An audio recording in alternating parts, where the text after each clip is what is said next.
Prečo som sa ja rozhodla investovať do nehnuteľnosti na Severnom Cypre? Tým, že žijem už v Londýne vyše 21 rokov a milujem slnko a more. Som vášnivou cestovateľkou. Cyprus má zaujímavú geografickú polohu. Tým, že sa nachádza v Ázii, ale stále ho obopíňa Stredozemné more. Má 322 slnečných dní a z Viedne alebo z Budapešte je to do 3 hodín lietadlom. Vo Forbes vyhral prvé miesto ako ostrov, a to pred Malorkou a Miami.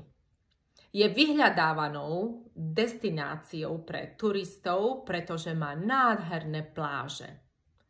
Investovanie do nehnuteľnosti má neuveriteľné výhody. Rastúci trh, stabilný ekonomický rast, a to tým, že za posledných 6 rokov na Severnom Cypre je rozbiehajúca sa infraštruktúra a dopyt po nehnuteľnostiach je čo rok vyšší a tým ceny narastajú. Ďalej je to vysoký výnos z prenájmu.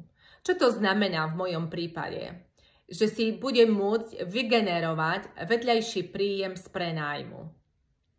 A ja si tu budem môcť skrátiť môj pracovný týždeň a konečne si užívať viac život a pracovať aj na ďalších a nových projektoch, ktoré mám v pláne.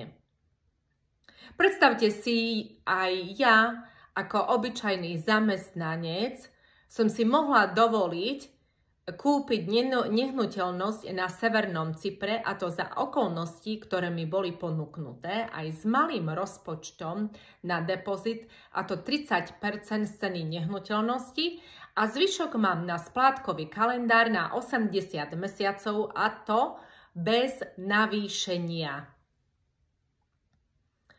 Ja som sa rozhodla konať už teraz, zasadiť semienko mojej budúcnosti. Aj aby som mala niečo pre budúcnosť, čiže nie až na dôchodok, ale už dávno predtým. A vôbec nechcem byť odkázaná na štát, ktorý mi sľubuje práve teraz, že ak odpracujem ešte ďalších 17 rokov, tak mi prispeje nejakých 200 libier na týždeň na môj život. Pre mňa je to neuveriteľné, ako ja dokážem vyžiť v Londýne za 200 libier týždenne. A preto ja som sa rozhodla pre tieto kroky urobiť práve teraz a zasadiť to semienko mojej nielen blízkej, ale aj ďalekej budúcnosti.